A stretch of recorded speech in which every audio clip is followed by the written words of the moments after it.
Hello, everyone. This is Adam Meister, the Bitcoin Meister, the Disrupt Meister. Welcome to the Beyond Bitcoin Show. Today is July the 27th, 2019. Strong hand, unconfiscatable. Bitcoin is the next Bitcoin. Personal responsibility is the new counterculture.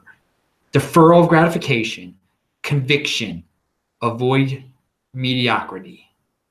And yes, offended by selling. Okay, people, check out all the links below, including disruptmeister.com and techbalt.com. This Week in Bitcoin was great on Friday. Ty Zen was on the show, and Samuel Arms, a new guest. And we could only handle two guests because, Ty talks so much. I mean, that's the truth. But it was fun, and he had a very memorable quote at the 42-minute mark. You guys will have to check it out. It's linked to below. And I do want to stress to everyone, this Twitter thing for me, I learn a lot from reading other tweets, from retweeting tweets. I sort through all the nonsense. I retweet it for you. So follow me at TechBalt, TechBalt. If you're watching these videos, you're only getting half the story because at my TechBalt Twitter account, I'm tweeting out my podcast, and I've started to do some extra audio-only podcasts that you'll only get at sportsmeister.com, or if you are on Twitter and you click on the links to my podcast that I tweet out on Twitter. And of course, I've been doing these flashback little clips of old videos on Twitter. It is a ball of fun. TechBalt, TechBalt. And of course, this is the Beyond Bitcoin Show. If you have questions, you can ask about Bitcoin, but again, we're talking about subjects way beyond Bitcoin. Type in Bitcoin Meister in the chat, and I will see it, and I will answer your questions. And if you do a super chat, I'll definitely see it. Pound that like button. Now, before we get into the Beyond Bitcoin topics, first thing I noticed in the chat, someone said, "What's this about the IRS, Adam? What's this about the IRS letters?" Well, first of all, tomorrow's show, I already have the notes ready for the IRS subject matter. And I'm a little surprised that people are panicked about it. Because again, all along, I've discussed that if you bought from Coinbase, they were telling the IRS everything. Again, any exchange where you gave in America that you gave your social security number to, they reported it to the IRS. So the IRS knows you own cryptocurrency. So they're sending out a letter to all the social security numbers that Coinbase has shared with them, and I guess other exchanges, and just saying, hey, we know you own cryptocurrency. These are the rules. Now, and this actually was announced. I think the accounting firms knew it last week. I guess there was an article today about it. And again, I'm going to cover this on Sunday, but real quick, if you have questions, you can wait until Sunday, or there is a link below, okay? It's an accounting firm, pgco.com, and I'll read you something they said. Starting next week, that's next week, and through the month of August, the IRS will be sending virtual currency soft letters to over 10,000 taxpayers. There are 3 different letters intended to be educational to those receiving the information. And again, one of the letters is a little bit more serious than the other 2, but check it out. So there's 3 different letters. If you haven't sold any Bitcoin, dude, yeah. Again, if you're a trader who's been going back and forth, well, here's the moment you've been waiting for, right? I mean, you planned. You're a long-term thinker. You were trading and trading. I assume you were reporting to the IRS. I mean, now you're getting the letter reminding you that, hey, they know. All right. So this should come as no surprise. But again, I'm sure the weak-handed short-term traders, they're probably defecating right now, I guess. And here we go. Elementive Free Drive says, if they send you a letter and they tell you must reply back with your holdings, what are you going to do? There are 3 different letters, dude. Read what they say, okay? That's not what they're asking in the 3 letters that they sent. Don't create lies, okay, dude? I know you're worried about it. I can tell. This is your second question about it. And I'm sorry I'm raising my voice at you, but dude, just read the article that's linked to below. They're sending 3 different types of letters. There's only one that's asking you to do something specific, okay? All right? It's not asking you for your specific holdings. That's not what it is. Okay, that's not what they're asking. If you were they want to know about your profits, all right? That's what they want to know about and that's what the IRS is all about anyway. So this isn't something where they're asking about your holdings, because guess what? They already know your holdings.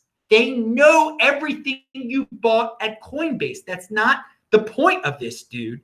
All right, I've wasted way too much time on this stupid topic because this is for tomorrow's show. For today, it's a stupid topic. It's for tomorrow, it'll be fine. This is the Beyond Bitcoin show.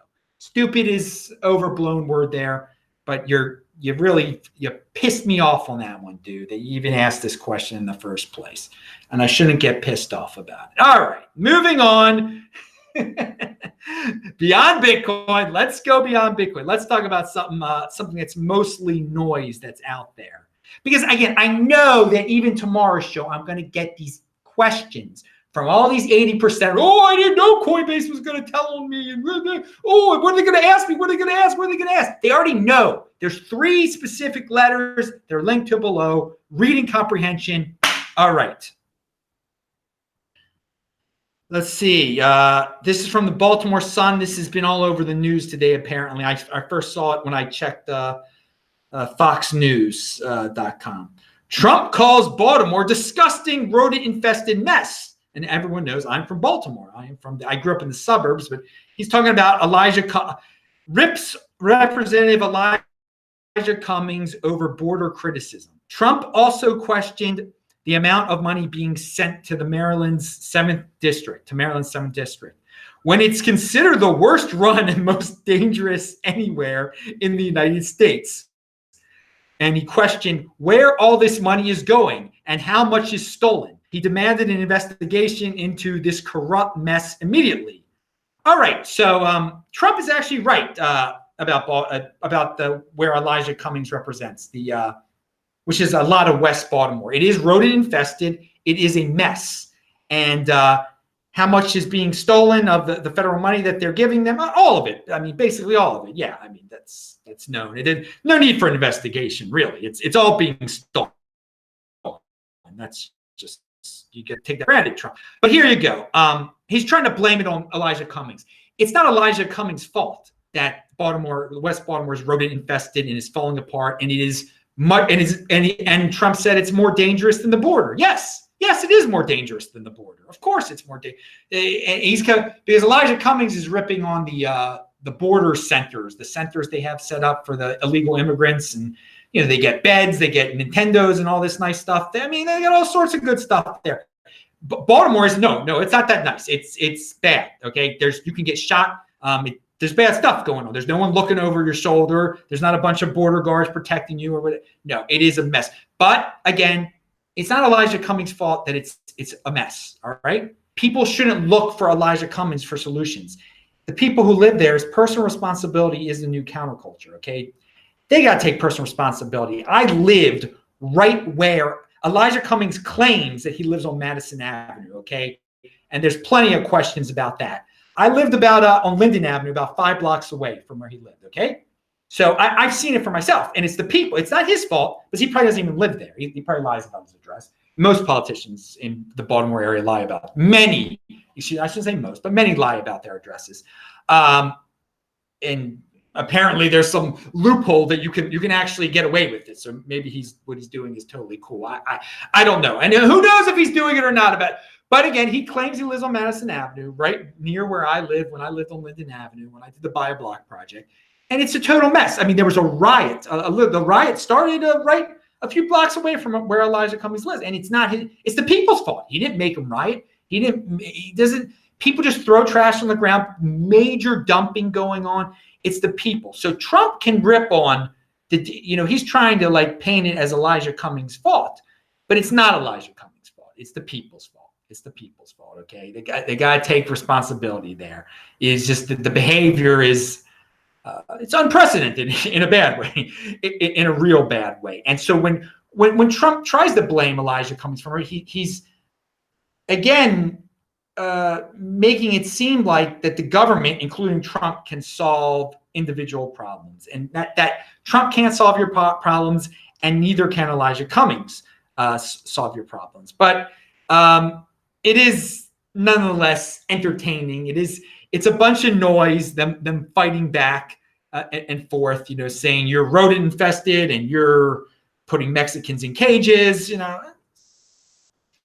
Again, personal responsibility. You don't have to legally cross into America, and you don't have to throw all your trash in your backyard or in other people's backyards and dump on the streets and not use trash cans properly. And yes, there is a terrible rodent problem, a horrifying rodent. I mean, many of you you wouldn't be able to believe it if you saw the rats. It's just a commonplace thing, including in the mat. I'm sure in the mat where Elijah Cummings says he lives, there's many rats in the alley. It's just a fact of life. But as it gets real nasty, Elijah Cummings claims he's the 2000 block of Madison. 1700 block of Madison is real bad. It gets real bad over there real quick. Anyway, but I mean, he's Elijah. He's not Elijah the prophet. He's not there to solve your problems. You guys solve your own problems. All right. But yeah, Baltimore is a mess. Trump is correct about that. He is correct. So let's move on here. Oh, no, that's for Sunday show. Eggs. Last week I was talking about eggs, and one thing I forgot to say about eggs.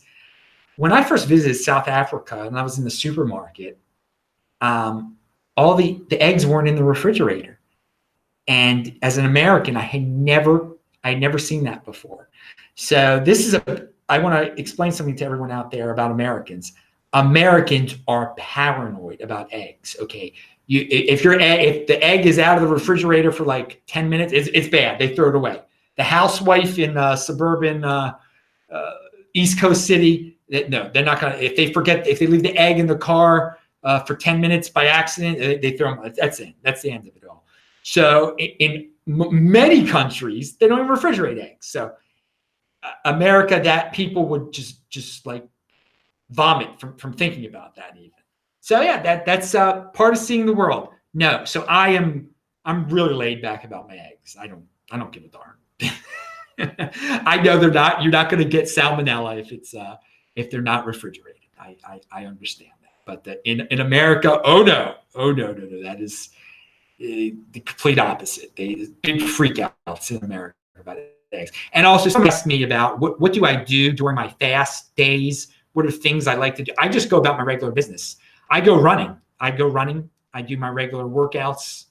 I do my regular shows. So there's nothing I specifically like to do that's different than my everyday, what I do on days that I don't fast. So, and again, if I don't have to, sometimes if you're doing like a 5-day fast, my record, I won't run every day because my rule in life, I run every other day, basically. And some days I run a few days in a row. Again, my goal for a week, and this is just a regular week without fasting or whatever. Again, I fast every day, 22 hours every day, because I do intermittent fasting. But my whole running thing is I run 20 miles every week, and I also do my sprints, my interval training once a week. So I try to set it up if I know I'm going to have a big fast, so that I will have a day off during the fast. But if it can't, or a day or two off. But if I can't, then yeah, I run a few days during a long fast, and it's easy. I've done my, and I'm not going to recommend this for everyone at home to do this, but I've done my interval training on my sprints on about 48 hours of fasting. Or 40 some hours of fasting. Again, don't try that at home. I don't want anybody getting hurt, but it has no effect on me whatsoever. It's very normal for me to, again, since I fast 22 hours every day, what's it, going over 44 hours.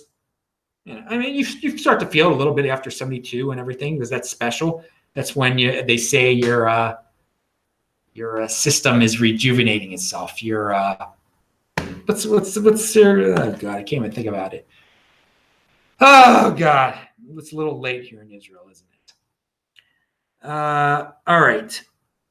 So I said that 80%ers are not 80% of the time they don't think like rational adults, and they don't act like rational adults. And that's why the dollar will continue. And so stop trying to force rational thoughts, adult rational thoughts on 80%ers, okay? They like being taken care of by the government. They don't worry about inflation and things like that. So don't worry about the people who don't worry about that. You go into the Bitcoin overlay, you take care of yourself. The inflationary system is going to continue because most of the time, the 80%ers, they don't want to be adults. They don't want to think like adults. And I did link to below is, again, a video about, an audio, my podcast that deal with the subjects of this matter. I have one that's coming out tomorrow that talks about that a little bit more. So check that out tomorrow. But there is one that is linked to below that is of similar matters. You should check out the podcast. They're real short. All right. Like, this is going to be long, though. It does not take a village. How about that? How about that as a saying? There's so many people out there who are always saying it takes a village. It takes a dude. Have a mother and a father, for God's sakes. That's who raises the kids. Okay, mother and a father. That's how I was raised. It was. They did a good job. My dad and my mom raised more than.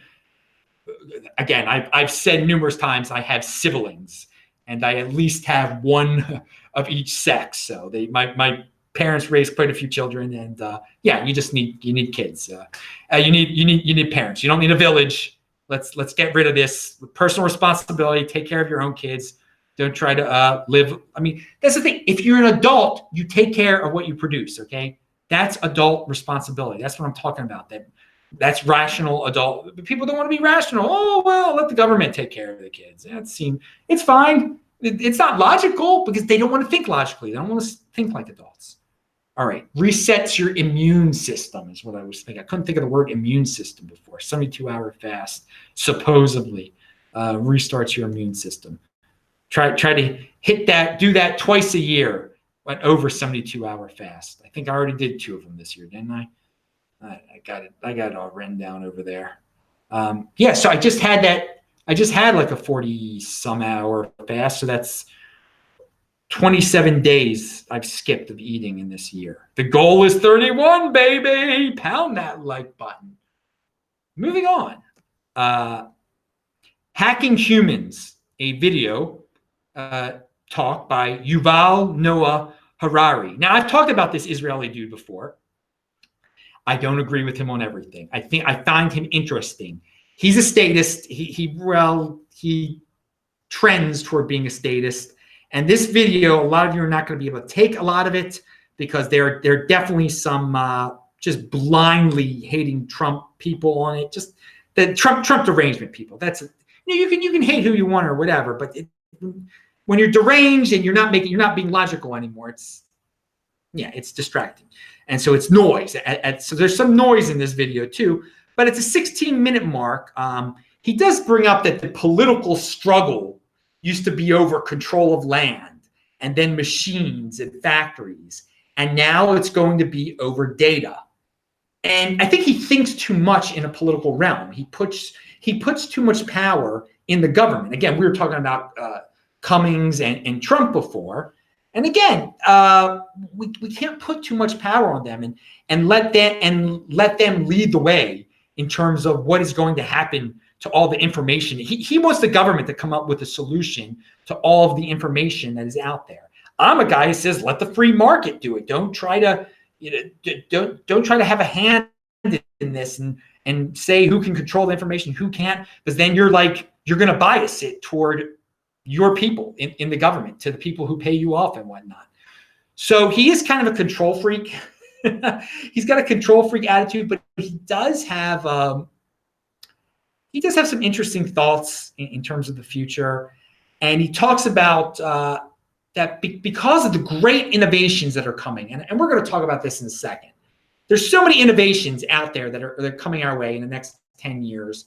And he wants the government to have a hand in deciding on how to limit them. And I think that's bad. Again, I say let the free market, let the people, he wants there to be centralized control, it seems like. But he says in the future, or very near future, soon, the wealthy are going to be able to afford biological superiority, okay? That in the past, the wealthy, they might have grown a little taller because the poor, the super poor, were eating really poorly.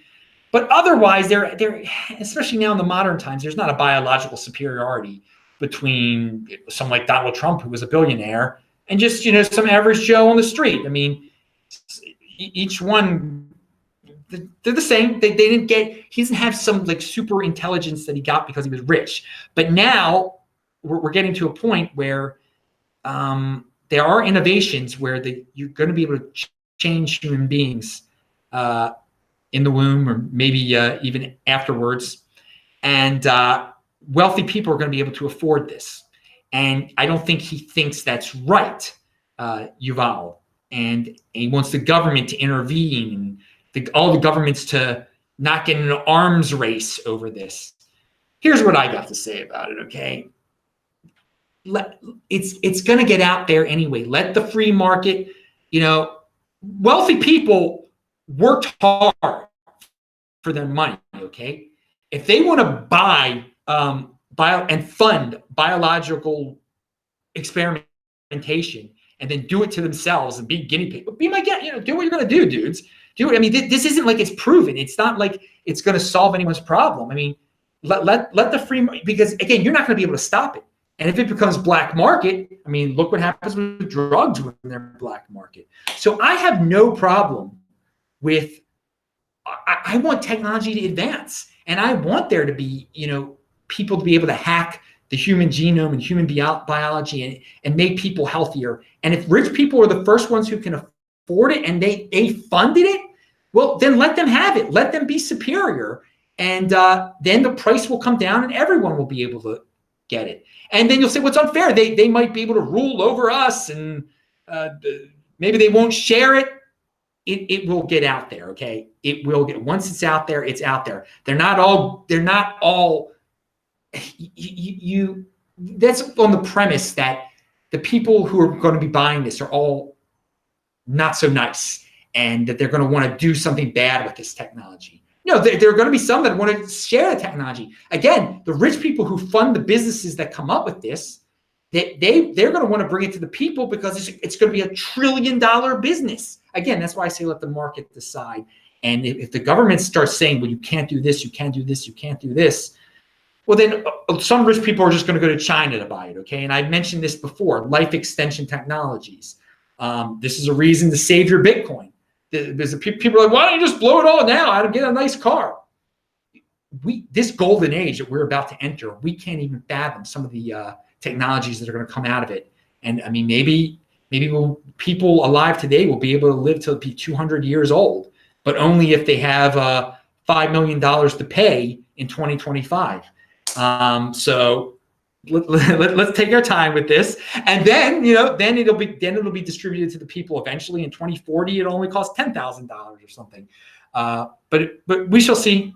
But he did. So it's an interesting video. It's linked to below. Everything I talk about is linked to below. All right. So I want to say something else about the government. The government rarely gives good solutions. They rarely give solutions at all. The solutions are usually horrible. Most of the time, people go to complain to the government, and the government official will just give them sympathy, and that satisfies so many people out there. So many people just want to hear sympathy. They don't even want solutions. They're not even brave enough for the solutions. Solutions over sympathy. Pound that like button. Keep that in mind, people. If you got an issue, you gotta find a solution to it. If people are giving you sympathy on Twitter and you're virtue signaling, and all of a sudden you get your 15 minutes of fame, that's not solving your problem, dude, at all. Okay. So government is mostly about giving sympathy. When they give solutions, the solutions are usually pretty bad. So come up with your own solutions. Personal responsibility is new counterculture, but remember that. Remember that.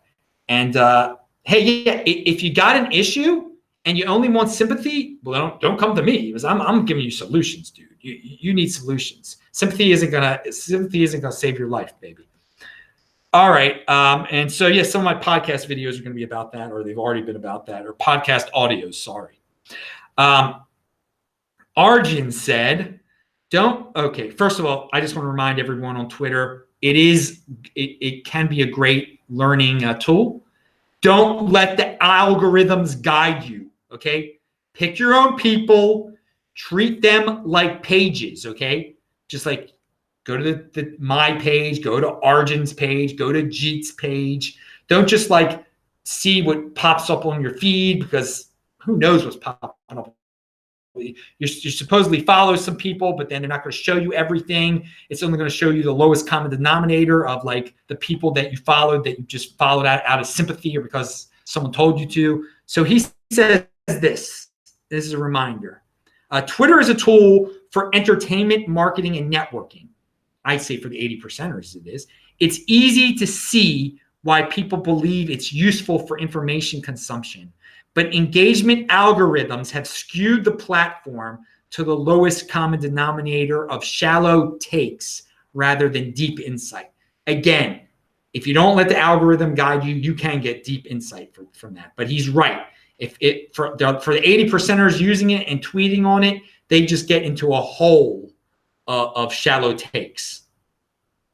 All right. So, yeah, there's so many people out there that love the Greg Hunters of the world, that love the doomers of the world, and you can get yourself into such a doom hole.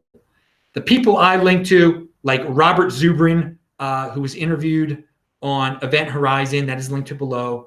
The people like Scott Adams that actually use the term golden age, and some of the stuff I just talked about. People can say, oh, this biotechnology that's coming out, the nanotechnology, it's going to end the world. I say it's going to bring about such an age of awesome technology, a golden age. And it's not, we're already living in this comfortable, we've already entered this golden age. There's so much food out there. People don't starve anymore, at least in the Western nations, okay? We're living in a very comfortable time of abundance, okay? And that's what I like to look at. We're living in a time where we can opt out of the dollar system. We don't have to deal with inflation, because it's still going to be there. We can, with this technological new Bitcoin money, it's so exciting. So I talk about these doomers a lot. I like the term golden agers for the positive people, and I'm definitely one of those people, a golden age guy. Looking forward to it. Dave Rubin, he likes noise a little bit. He likes to get into politics a lot. He's a YouTuber, but whatever, he does pretty well what he does. And he had a guy named Clay Travis on, and Clay Travis is a sports host guy, but he says some interesting stuff, about the a man being a man and a woman being a woman, etc. It seems kind of basic to me, but he says he came up with the term cancel culture. I believe Clay Travis he said it a lot, cancel culture. And yeah, a lot of people, instead of being in motion, they're envious of others, so they want to punish everyone and get them canceled. They want to cancel you from your job, cancel you from your wife, cancel you from your friends, cancel you from being well-known and being popular and fitting in. Again, fitting in is overrated. But those people in cancel culture, they think fitting in is everything. So if they get you fired from your job, and they get you divorced from your wife, or they get everyone to dislike you in the 80%, then they feel like they've accomplished something. Again, you've got to be on a level where fitting in doesn't even matter, and where you don't rely on jobs for your livelihood, or working for someone else where you can be fired for your livelihood. You are in the Bitcoin overlay where you have true freedom and independence. So, but I think cancel culture really sums it all up. I think it's an easy way to explain that the mindset that is out there, it's a sickening mindset. And when we're living in such a world of abundance and being so comfortable, that people feel the need that they need to ruin other people's lives. Why not just enjoy your own life? Okay, you're living a good life. You live in the United States. It's great to be alive now. It's so great to be alive if you're just productive and in motion. But some people, I mean, as I said in other videos, a third of the people out there are going to hate you. I mean, I guess there's a third of the people out there are just always going to be envious or hate. I mean, I wish it wasn't like that. I hope it's not like that. I'm not going to worry about those people. I'm staying in motion. I'm pounding that like button. All right. So yeah, there's a link to my podcast below. I said that 4 times. There's some people out there, and I guess some of these people in the cancel culture, they're such control freaks. And I almost think in that Yuval video, some of the people might be to this level of control freakiness. Some people want to police what's in your head. Like, if some dude doesn't like me because I'm Jewish, I mean, and he just keeps it to himself and keeps it into his head, why can't he think that? What's wrong with him thinking that? And just, he doesn't take any action like that in his whole life. He doesn't like me because I'm Jewish. Why can't he think that? Why must we police what's in his head? And again, that's to an extreme level right there. But there's some people that think you cannot hold certain thoughts. And it's their personal business. They can hold whatever thought they want to do. If they're not inflicting any force on you, then why can't they just think things in their heads? And they just like being with their own kind, and let them be with their own kind. Let them think what they're going to think. Just, it seems like there's some people out there that just want to rearrange people's brains so that they think like them. Dude, if your way of thinking is so great, then be happy about it. You don't have to force your way of thinking on anybody else. And to mess with someone's private thoughts, that you're that much of a control freak, I don't know what's up in your head, dude. But that's force right there. When you think you've got to put someone in a position where their thoughts are now controlled by you. All right, so don't mess with other people's freedom. Don't mess with other people's freedom. And that's fine. That's the way everyone should live. Don't mess with other people's freedom. Worry about yourself. Be in motion. All right, there's an article out there about some vacation spots that are complaining that there's just too many people taking vacations. It's too crowded now. Tourism is up. Everyone is a tourist now. The Chinese now have enough money where they all can be not all, but many of them are just traveling around. I see them here in Israel too. And I say, yay, I'm glad that there are Airbnbs out there that'll bring down the price of the Airbnbs if they're not regulated by the various countries like the United States and Los Angeles. They're heavily taxed and stuff. But again, then I'll avoid the ones in Los Angeles.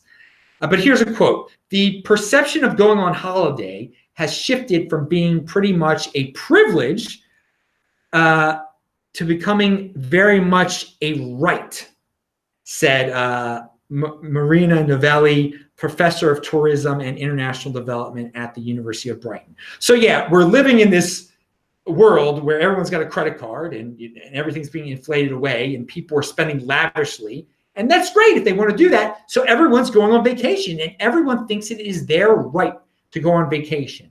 So that is the world we're living. Now, again, they can do that, or they can actually have real assets and save. So in the future, they can get who knows what and really be wealthy and not live day to day.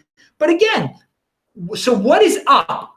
We're living in such a world of abundance where it's a right to go on a vacation. We're talking about 4-day work weeks already, okay? What a golden age we're living in. And still, we got people saying it's unfair that Bill Gates is that rich. We got to do something. We got to it's wrong that someone thinks a certain way.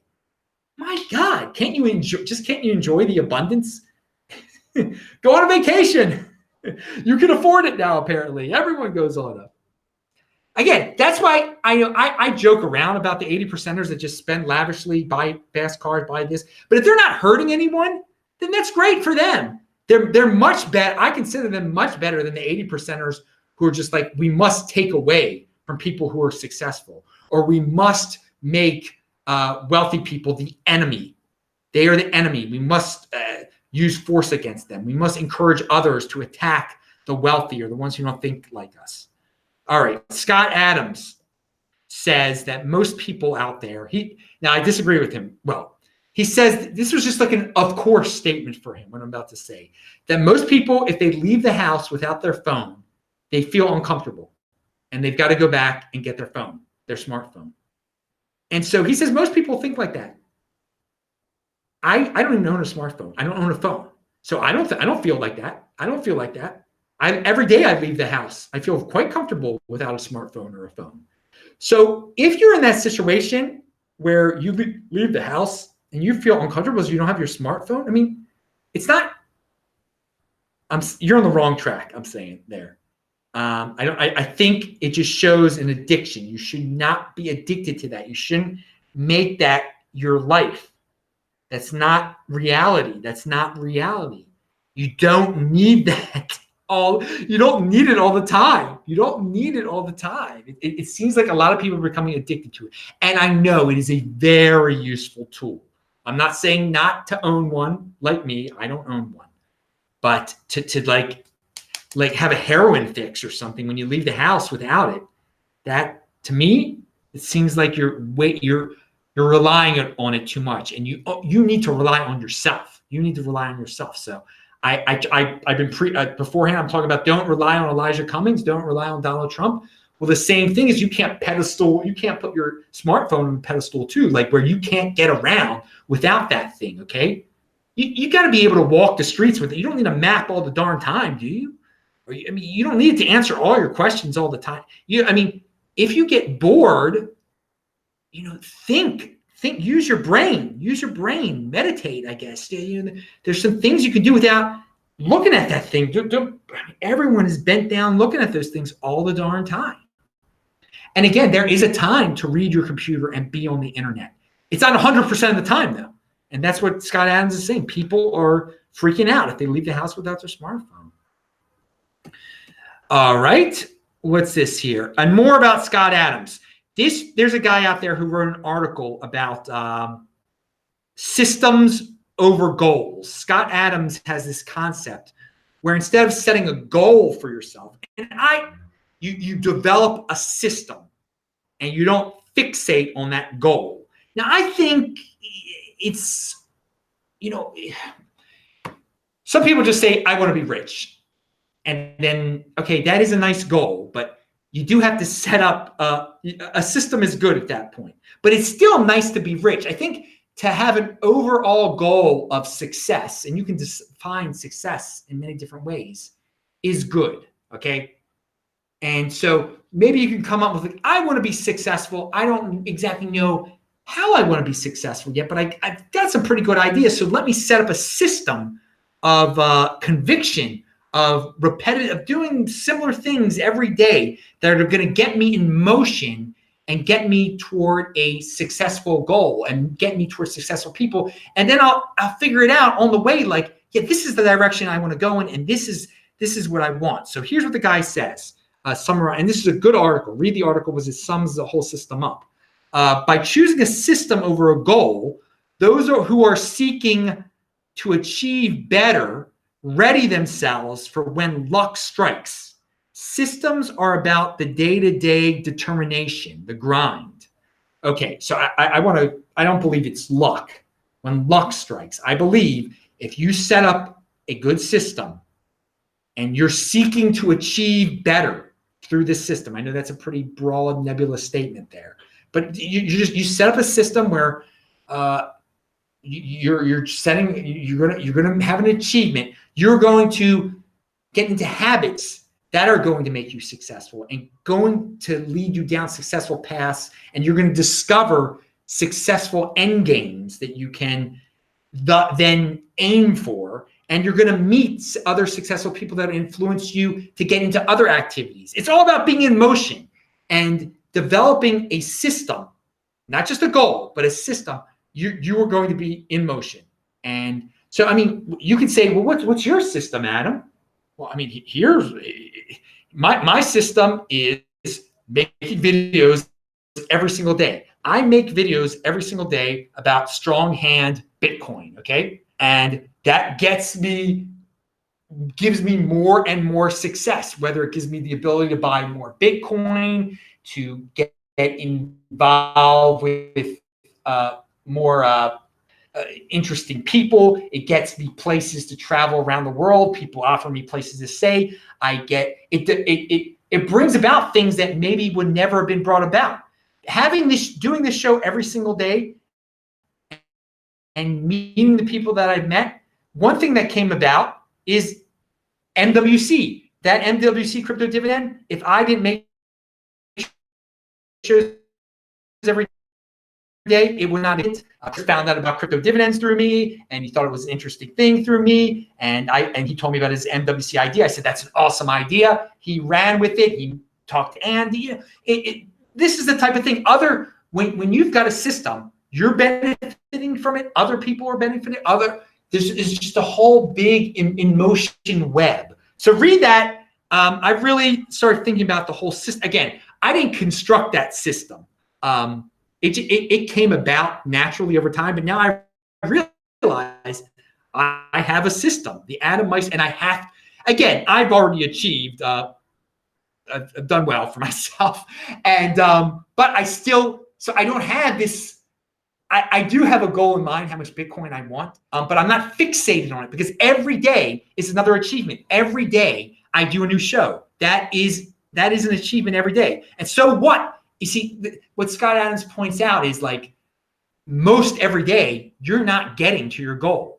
If you're trying to get 20 Bitcoin in your life, most every day of your life, you're not at 20 Bitcoin yet. You're only at 1, you're only at 2, or you're at 3. But if you're following the system, whatever system you created that's going to get you to that 20 Bitcoin, every day you're achieving it. Every day you're doing it. And it takes conviction. You do that thing every day. You follow the system every day. That is conviction. That is long-term thinking. Okay, the article is really good that explains the Scott Adams. So I have a newfound respect for Scott Adams and the entire system over goals mentality, really.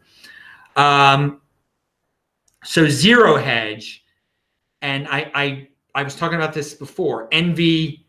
And why are people so envious when we're living in a golden age? Well, here's Zero Hedge. This article is all about fermenting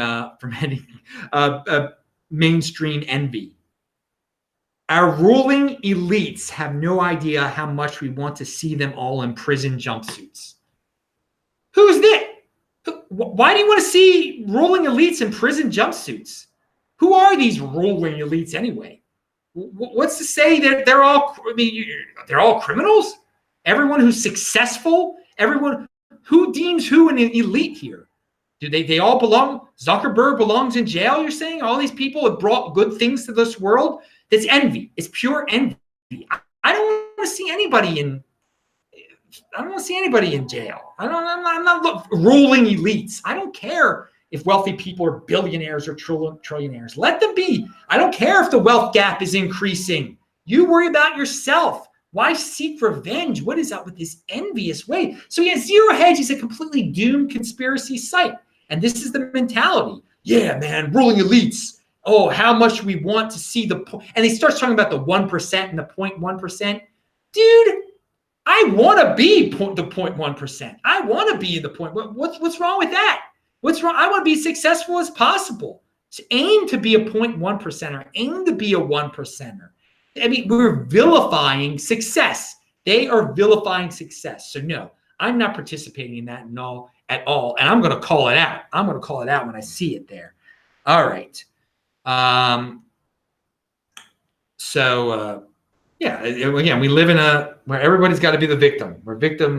We're virtue signaling and getting sympathy. Sympathy. It's all about getting sympathy when it should be all about getting results and solving problems and being productive and being in motion. Systems. All right.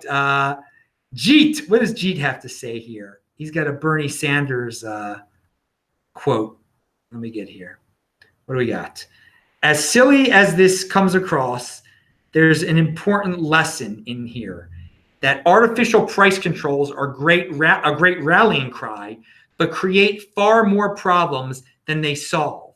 If your economic policies make your campaign financially unsustainable, why would anyone take you seriously? So this is Bernie Sanders has called for a $15 minimum wage. and he wasn't paying his own workers a $15 minimum wage.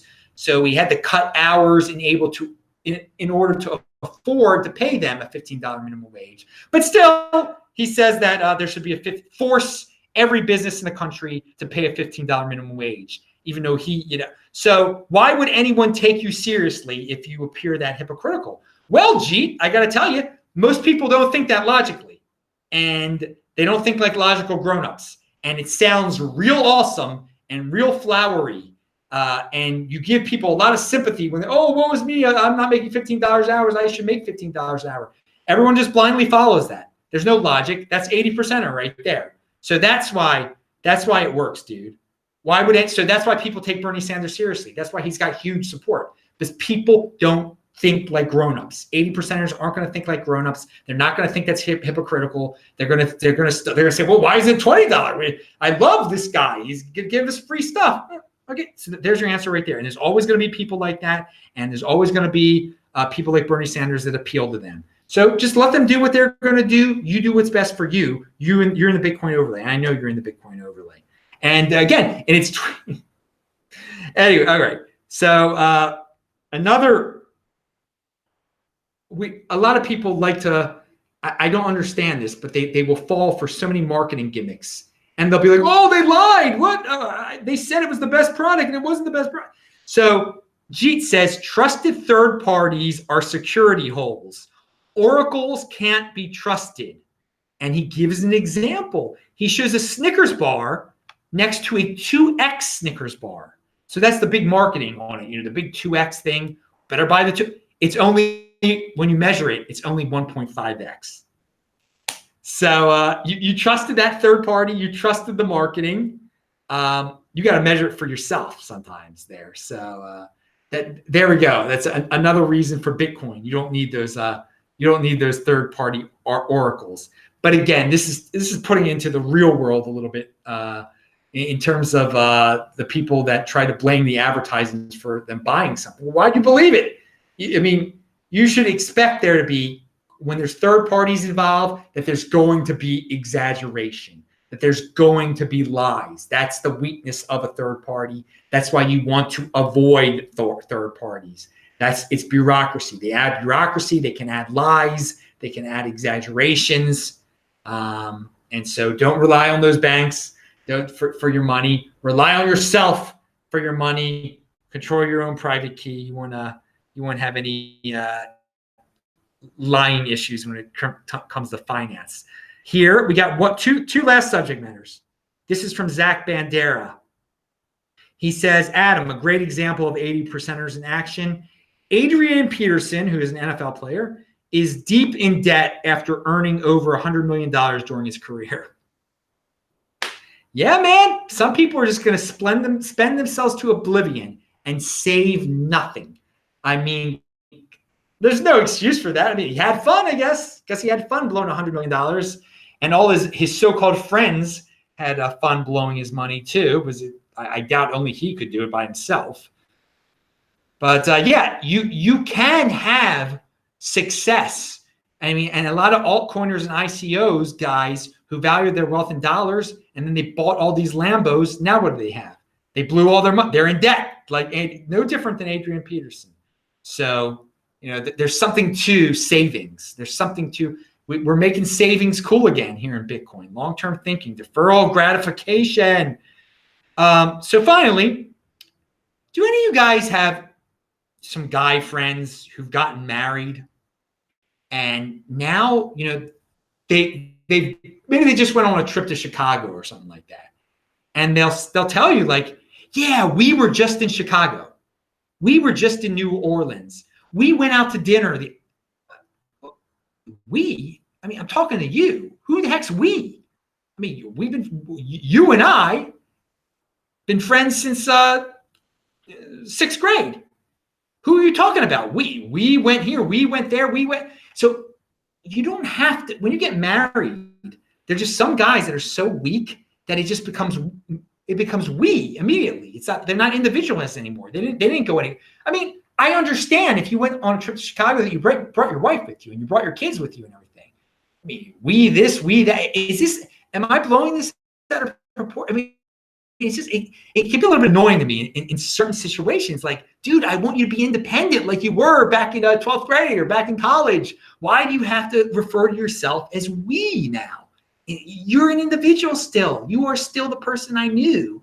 So I don't know if anybody else, again, women, I do this a lot more often, and that's their business. That doesn't seem to annoy me. I mean, again, I don't have as many female friends from college and high school. I mean, it's just the way life is. You have more friends of your sex. The person of the opposite sex, you rarely can have just a pure friendship with them, especially when you're younger.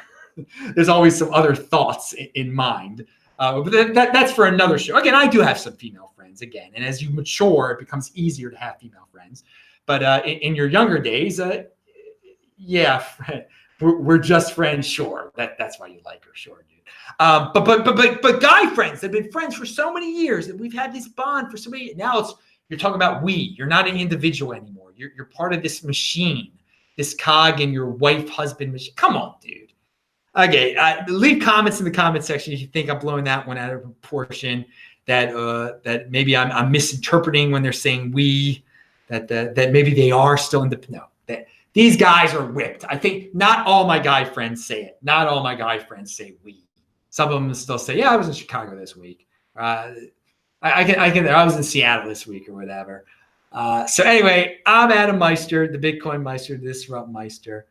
Remember to subscribe to this channel, like this video, share this video, check out the links below. Pound that like button, bang that bell button. Tomorrow's show, I will talk about the IRS tax thing. And yes, so if anyone, I didn't mean to get angry at anyone about that before. I know there are some loyal, I shouldn't have used the word stupid. I do regret saying the word stupid, so I will correct that. But be patient, everyone. We will talk about the IRS thing. It's just, again, to me, I have been talking about the IRS for so long. And then when I start to hear these questions that are leaning toward the 80% side of things, I'm like, how could you have missed this all along? But again, maybe I'm being a little bit too critical of the comments and thinking they're a little bit too 80%er when they're not. And anyway, we'll talk about it more tomorrow. Pound that like button, bang that bell button. And you like any Rand? So Robert says, you like any Rand? Do I like, you might, Robert, you might mean, do I like Ayn Rand? Oh, you probably mean, yeah, I do like Ayn Rand. I like Ayn Rand. Yeah, I like Ayn Rand. That was a very smart woman, very smart Jewish woman. All right, pound that like button.